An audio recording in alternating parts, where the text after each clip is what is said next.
حتى أهل البدع والأهواء، أهل البدع العقائدية وأهل البدع السياسية. أنا أقول بيننا وبينكم السلف، بيننا وبينكم الكتب، كان فيقول البدع بيننا وبينكم. قال الشيخ Abdul Aziz Al-Rashid rahimahullahu ta'ala,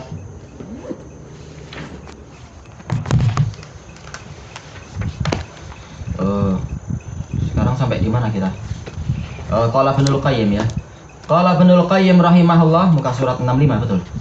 Qauluhu fa'alul lima yurid. Allah itu maha mengerjakan apapun yang dia inginkan. Dalilun ala umur. Ini dalil terhadap beberapa perkara. Ahaduha, yang pertama, annahu subhanahu yaf'alu bi iradatihi wa masyiatih. Allah subhanahu wa ta'ala itu berbuat dengan kehendaknya dan keinginannya. Tidak ada satupun makhluk yang mampu untuk memaksa Allah. Makanya di dalam hadis muttafaqun alaih dari Abi Hurairah radhiyallahu anhu, bahwasanya Rasulullah SAW bersabda, beliau mengatakan, idza sa'ala ahadukum rabbahu falyazimil mas'alah wala yaqulanna in syi'ta. Apabila salah seorang dari kalian minta kepada Rabbnya, maka hendaknya dia melakukan azimah, yaitu betul-betul punya tekad yang kuat. Ya Allah, saya minta ini, saya minta ini. Dan jangan dia mengucapkan in syi'ta. Ya Allah, berikanlah saya ini kalau engkau mau. Allahumma ighfirli in syi'ta. Ya Allah, ampunilah saya kalau engkau mau. Kata Rasulullah, jangan melakukan itu. Fa innallaha la mustakrihalah. Karena tidak ada orang yang, tidak ada makhluk yang mampu memaksa Allah. Seakan-akan apa, kita nggak tega nanti. Jangan-jangan Allah terpaksa. Ya kalau engkau mau aja lah beli. Jangan. Betul-betul kita minta. Allah itu nggak ada yang mampu memaksa dia. Betul-betul kita minta dan mohon kepadanya. Kemudian asani, yang kedua, annahu lam yazal kadzalik, yaitu Allah Ta'ala terus-menerus seperti ini, yaitu dia itu maha mengerjakan apapun yang dia inginkan. Li'annahu saqadzalika fi ma'radil madhi wassana'i ala nafsih, karena Allah Ta'ala memaparkan berita tadi di dalam pola pujian dan sanjungan untuk dirinya sendiri. Maka menunjukkan apa? Terus-menerus Allah itu seperti ini, tidak pernah satu saat pun dia itu dipaksa oleh makhluk dan sebagainya. Wa anna dzalika min kamalih, dan bahwasanya itu adalah bagian dari kesempurnaan Allah. Manakala Allah memuji dirinya dengan semacam ini, menunjukkan apa? Bahwasanya memang terus-menerus dia seperti ini, yaitu maha mengerjakan apapun yang dia inginkan. Kan, sebagaimana sifat kesempurnaan Allah itu lestari, begitu pula yang disebutkan di sini adalah lestari. Seperti itu terus dia itu. Kalau ingin sesuatu, pasti akan dia kerjakan. Keinginan yang bersifat apa? Bersifat kauniyah dan takdiriyah. Qal fala yajuzu fi waqtin minal awqat an yakuna adiman li hadzal kamal. Tidak boleh, maksudnya adalah tidak mungkin dalam satu waktu Allah Ta'ala itu kosong dari kesempurnaan ini. Wa ma kana min awsafi kamalihi wa nu'uti jalalihi lam yakun hadisan ba'da alam yakun. Apapun sifat kesempurnaan dan karakter keagungan yang Allah miliki, itu tidak mungkin dia itu sesuatu yang bersifat hadis, sesuatu yang baru setelah sebelumnya tidak ada. Dia itu sejak dulu dan tanpa ada batas awal sampai masa yang akan datang tanpa ada batas akhir, karena itu adalah sesuatu yang sempurna untuk Allah. Walaupun kalau dari sisi ahadnya, yaitu individu perbuatannya, itu terserah Allah melakukan apa. Sebelumnya tidak melakukan ini, tapi dari sisi asal dari sifat itu ada. As-salis, perkara yang ketiga yang ditunjukkan oleh ayat ini adalah annahu idza arada syai'an fa'alah. Bahwasanya kalau Allah menginginkan sesuatu, pasti dia mengerjakannya. Tidak mungkin dia dikalahkan oleh keinginan para makhluk. Maka di sini ada bantahan kepada orang-orang Mu'tazilah yang mengatakan akidah yang namanya apa? Khawarimu al-ajal. Bahwasanya ajal itu batas waktu yang Allah tetapkan, boleh jadi dia itu akan rusak. Allah Ta'ala menetapkan si fulan akan mati sebulan lagi, tapi ternyata hari ini fulan keluar rumah terlanggar kereta mati. Nah, kemudian Allah melihat, oh ternyata sekarang dia mati. Nah, itu keyakinan orang Mu'tazilah. Ini penghinaan pada Allah. Bagaimana mungkin ajal yang telah ditetapkan itu dilanggar oleh apa? Boleh dikalahkan oleh kejadian yang ada pada makhluk. Bahkan tidak mungkin itu terjadi kecuali memang Allah yang menghendaki. Makanya dulu di Indonesia ada orang yang terkena akidah Mu'tazilah, dan tentunya banyak, terutama orang-orang yang belajar ke STAIN itu, Sekolah Tinggi Agama Islam Negeri, STAIN. STAIN artinya berkarat kan ya? Stin. Atau dinaikkan, di-upgrade jadi apa? Kalau bahasa kita sih bahasa yang lurus-lurus saja, IAIN itu. Institut Agama Islam Negeri. IAIN. Kalau Ahlussunnah menamakan itu IAIN adalah ingkar Allah, ingkar Nabi memang. Nah, mereka banyak terkena akidah Mu'tazilah, bahkan sebagian dari mereka mengatakan semua yang menjadi keinginan saya ini betul-betul lepas dari kehendak Allah. Kalau saya ingin ini pasti terjadi tanpa ada takdir dari Allah. Maka ditantang oleh seorang salafi waktu itu, coba sekarang kamu ingin apa? Dia mengatakan, saya akan minum. Dan saya tahu bahwasanya kalau saya minum pasti akan terjadi itu tanpa ada sesuatu pun yang mampu menghalangi saya. Maka langsung dia ambil cawan, kemudian dia angkat cawan itu ke mulut dia. Langsung orang yang nantang ini pukul tangan dia dan pecah. Terus dia mengatakan, coba lihat, kamu tadi ingin apa? Ingin minum, ternyata gagal sekarang. Berarti menunjukkan apa? Kamu itu ada di bawah takdir Allah. Nggak tahu setelah itu dia tobat atau tidak. Tidak semua keinginan manusia itu mampu dia capai. Ternyata takdir Allah di luar apa yang dia sangka-sangka. Baik. Kemudian disebutkan di sini fa inna ma mausulah fa'alun lima yurid ay lilladzi yurid. Ammah dia itu bersifat umum karena termasuk alamat umum adalah apa? Datangnya ma mausulah. Yaitu isim mausul, dia adalah tufidul umum. Apa saja perkara yang nampak ataupun tidak nampak, besar ataupun kecil dan sebagainya, itu adalah masuk di sini. Apapun yang Allah inginkan pasti terjadi. Pasti dia kerjakan. Ay yaf'alu kulla ma yuridu an yaf'alah. Allah mengerjakan segala sesuatu yang dia inginkan untuk dia kerjakan. Wa hadza fi iradatihi al-muta'alliqati bi fi'lih. Ini tentang keinginan Allah yang terkait dengan perbuatan Allah, yaitu masalah takdir. Wa amma iradatuhu al-muta'alliqatu bi fi'lil 'abd. Adapun keinginan Allah yang terkait dengan perbuatan hamba, falaha sya'nun akhar, maka dia memiliki urusan lain. Misalkan masalah apa itu? Masalah syariah.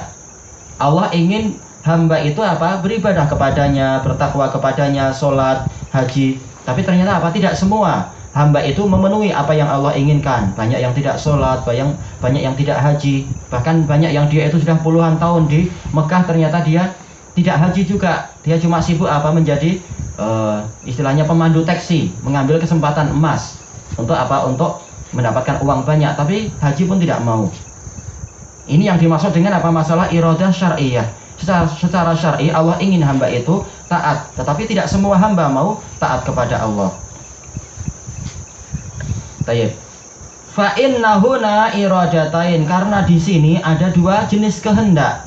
Iradatu an yaf'ala al-abdu, yaitu kehendak Allah untuk agar hamba itu berbuat sesuatu yang terkait dengan apa? Dengan iradah syariah tadi. Wa iradatu an yaj'alahu rabbu fa'ilan. Yang kedua adalah keinginan Allah untuk Allah menjadikan hamba ini berbuat, yaitu sebagai orang yang berbuat, yaitu masalah takdir. Ditakdirkan dia sakit, ditakdirkan dia sehat, ditakdirkan dia berjalan ke kedai. Ini adalah takdir. Wa laysata mutalazimatain, dan bukanlah dua keinginan ini saling mengharuskan. Iya, terkadang sesuatu yang Allah Ta'ala takdirkan ternyata tidak Allah cintai, tidak Allah inginkan secara syar'i. Allah menakdirkan iblis durhaka, tapi secara syariah Allah tidak ingin iblis durhaka. Bahkan Allah ingin iblis itu sujud, tetapi Allah menakdirkan lain sesuai dengan hikmahnya. Atau sebaliknya, secara iradah syariah seperti tadi, Allah ingin hamba itu sholat, tetapi Allah menakdirkan sang hamba yang ini dia tidak sholat sesuai dengan hikmah yang Allah inginkan. Maka tidak mengharuskan dua iradah ini selalu berjumpa. Walaupun boleh jadi suatu saat berjumpa, tapi tidak harus.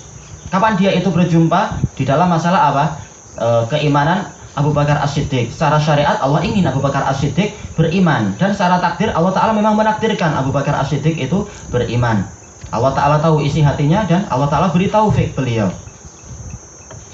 fama arada an yaf'ala wa in lazima minas saniyah al-ula min ghairi akas. Walaupun untuk iradah yang kedua ini mengharuskan adanya iradah yang pertama. Dalam artian apa? Tentang masalah keimanan Abu Bakar tadi, mengharuskan apa? Bahwasanya memang Allah Ta'ala pasti sudah menakdirkan Abu Bakar beriman karena kenyataannya begitu. Itu yang dimaksudkan di sini, yaitu tentang masalah imannya Abu Bakar As-Siddiq. Ini banyak dicontohkan dengan cara ini, imannya Abu Bakar As-Siddiq. Adapun masalah imannya Abu Jahal bagaimana? Tidak terjadi perjumpaan di situ. Ya, Allah. Secara syar'i Allah ingin Abu Jahal beriman, tapi secara takdir dia tidak beriman. Jadi tidak berjumpa dua iradah di situ. Ya, Allah. Tayyib. Ar-rabi', permasalahan yang keempat, perkara yang keempat, anna iradatahu wa fi'lahu mutalazimatan. Kehendak Allah dan perbuatan Allah ini saling mengharuskan. Kalau Allah berbuat sesuatu pasti karena ada kehendak. Tidak mungkin Allah berbuat dalam keadaan dia dipaksa oleh yang lain atau tidak sengaja.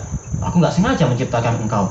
Atau sebagian orang ketika albino itu, orang yang tidak memiliki apa itu? Albino itu tidak memiliki apa ya? Yaitu yang kulitnya biar agak coklat-coklat gitu. Nah, ada orang mengatakan ini seakan-akan Allah lupa membuat warna pada dia. Bukan begitu. Allah Ta'ala melakukan segalanya itu dengan kehendak, bukan terpaksa atau lupa. Oh iya, lupa ini cat putihnya hilang. Nggak mungkin ada yang semacam itu. Makanya sebagian penulis itu memang harus apa? Betul-betul menulis dengan akidah yang benar. Tidak semua orang itu, tidak semua ucapan itu layak diucapkan. Harus lihat akidah saya sudah benar enggak untuk mengucapkan macam ini. Dalam artian apa? Ucapan itu harus dibangun di atas akidah yang benar agar tidak salah. Maka apapun yang Allah perbuat itu pasti dibangun di atas apa? Kehendak. Sebagaimana kehendak Allah itu pasti akan dilanjutkan dengan perbuatan. Kalau Allah menghendaki, dalam artian apa? Kehendak yang sifatnya kauniyah dan takdir itu. Fama arada an yaf'ala fa'ala. Apapun yang Allah inginkan untuk dia lakukan pasti Allah akan melakukan nih. Wa ma fa'alahu faqad arada. Dan apapun yang Allah perbuat itu pasti memang Allah sudah menghendakinya. Makanya tingkatan takdir, iman pada takdir ada 4 kan. Yang pertama adalah apa? Adalah kehendak. Yang kedua adalah penulisan. Yang ketiga adalah apa? Adalah apa yang berikutnya itu? Yang pertama ilmu dulu. Ilmu, kemudian kehendak, kemudian penulisan, kemudian penciptaan. Jadi pasti semuanya sudah dikehendaki oleh Allah. Kalau Allah Ta'ala ingin melakukan sesuatu. Bi khilafil makhluk, berbeda dengan makhluk. Fama samma fa'alun lima yuridu illallah. Kalau makhluk bagaimana? Terkadang dia sudah merencanakan akan berbuat ini ternyata tidak jadi. Atau terkadang makhluk berbuat ini tapi karena terpaksa atau karena tidak sengaja. Maka makhluk memang serba penuh dengan kekurangan. Maka tidak ada di sana yang mampu melakukan apapun yang dia inginkan kecuali Allah Ta'ala. Tayyib. Al-khamis, permasalahan yang kelima di dalam ayat tadi, isbatu iradatin muta'addidah bihasabil af'al. Ditetapkannya kehendak-kehendak yang bermacam-macam sesuai dengan perbuatan Allah. Manakala perbuatan Allah itu banyak, berarti apa? Kehendak Allah itu banyak. Tidak seperti akidah orang-orang Asy'ariyah. Iradah Allah hanya satu, iradah qadimah, iradah di zaman dulu saja, satu saja. Ternyata kehendak Allah itu banyak. Terkadang berkehendak untuk menghidupkan ini, terkadang kemudian yang berikutnya adalah berkehendak untuk menyehatkan dia, kemudian menyakitkan dia, kemudian menjadikan dia terluka, kemudian menjadikan dia mendapatkan rizki, kemudian dia mendapatkan anak, terkadang dia menjadikan dia itu bersedih, terkadang dia mendapatkan sesuatu yang membuat dia tertawa. Ternyata kehendak Allah itu banyak. Pada suatu ketika Allah menghendaki orang-orang Quraisy itu kafir dan jahat, memakan orang-orang yang lemah, dan seterusnya dan seterusnya. Tapi pada waktu yang berikutnya Allah ingin untuk memberikan hidayah kepada orang Quraisy. Ternyata iradah Allah itu banyak sesuai dengan perbuatan Allah. Manakala perbuatan Allah banyak menunjukkan kehendak Allah itu banyak. Wa anna kulla fi'lin lahu iradatun takhussuh. Dan bahwasanya setiap perbuatan itu memiliki kehendak yang mengkhususkannya. Masing-masing perbuatan itu ada kehendak untuk Allah Ta'ala. Hadza huwal ma'qul fil fitar. Inilah yang dipahami oleh akal secara fitrah. Adapun kalau akidah Asy'ariyah memang banyak yang tidak masuk akal. Sementara mereka sendiri, kata para ulama, mereka mengagungkan akal melebihi syariat. Tapi ternyata banyak yang justru bertentangan dengan akal sehat. Baik. As-sadisah, perkara yang keenam, anna kullama soluha anta ta'allaqa bi iradatuhu jaza fi'luh. Bahwasanya segala perkara yang layak, perkara yang memang baik, yaitu layak untuk terkait dengan kehendak Allah, maka boleh untuk dikerjakan. Ini untuk membantah orang-orang apa? Kekafiran, orang-orang ahli filsafat yang mereka membuat pertanyaan yang bersifat penghinaan kepada Allah. Mereka membuat jebakan kepada orang-orang yang beriman. Mampukah Allah menciptakan batu yang sedemikian beratnya sampai Allah tidak mampu untuk mengangkatnya? Ini kalimat kufur. Kenapa jebakan? Kalau kita katakan, oh Allah mampu menciptakan batu yang terlalu besar sampai Allah tak mampu mengangkatnya, berarti kufur. Meyakini Allah kemampuannya itu terbatas. Ada sebagian beban yang terlalu berat sampai Allah tidak mampu mengangkatnya. Kalau kita katakan Allah tidak mampu, oh tidak mungkin lah ini. Allah tidak mampu untuk menciptakan batu yang terlalu berat. Berarti apa? Kita membatasi kemampuan Allah. Allah tidak mampu membuat batu yang semacam itu. Ini sama-sama apa? Kufur. Maka yang benar adalah ini tidak terkait dengan kehendak Allah dan tidak terkait dengan sesuatu yang makul. Kenapa? Ini perkara yang mustahil. Perkara yang mustahil ini tidak masuk di dalam ayat tadi fa'alun lima yurid. Makanya ma di sini walaupun dia itu bersifat umum, tetapi perkara yang memang dia itu tidak mustahil, yang dia itu jaza fi'luh, boleh, mungkin untuk dikerjakan. Adapun perkara yang tadi memang sesuatu yang mustahil, yang tidak mungkin ada, bukan karena Allah tidak mampu, tapi karena memang tidak mungkin. Kenapa? Karena Allah Ta'ala itu dia adalah zat yang perkasa, dia mampu melakukan segalanya. Maka perkara yang ditanyakan tadi itu adalah sesuatu yang tidak mungkin, bukan karena Allah tidak mampu, tapi memang sesuatu yang tidak mungkin. Seperti ucapan orang falasifah yang berikutnya, ini juga ucapan kufur yang mereka mengucapkan itu. Mampukah Allah menciptakan zat yang setara dengan dia dari segala sisinya? Ini perkara kufur, kalimat macam itu. Kenapa? Kalau dikatakan oh mampu, berarti apa? Allah Ta'ala itu kerajaannya terbatas, sampai ada yang setara dengan dia, padahal walam yakul lahu kufuwan ahad. Kalau kita kan tidak mampu, berarti ini kufur, membatasi kemampuan Allah. Maka ini bukan masalah tidak mampu atau mampu, tapi ini adalah masalah yang mustahil. Perkara yang mustahil ini tidak layak dibicarakan. Makanya para salaf, mereka membenci ucapan-ucapan yang tidak ada di dalamnya itu ibadah, tapi di dalamnya hanya apa? Mendatangkan keraguan tentang Allah. Dan ini yang banyak dilakukan oleh orang-orang apa? Orang-orang ahli filsafat itu. Intinya adalah untuk mengingkari Allah ujung-ujungnya. Ingin menjebak dengan pertanyaan yang mustahil. Baik. Dan pembahasan ini sebagaimana dijelaskan oleh Imam Ibnul Qayyim dari 1 sampai 6 ini tadi, dijelaskan oleh Ibnul Qayyim dalam At-Tibyan fi Aqsamil Quran, muka surat yang ke-57. Baik, ilahuna wallahu ta'ala a'lam. Orang-orang ahli filsafat kalau sudah menanyakan soal itu, dia akan bergaya pandai dia. Orang akan kagum, oh iya ya. Oh, nggak mampu kita menjawab, pandai sekali engkau, padahal ini kufur. Dia sendiri nggak mampu menjawab. Karena memang ini adalah perkara yang mustahil.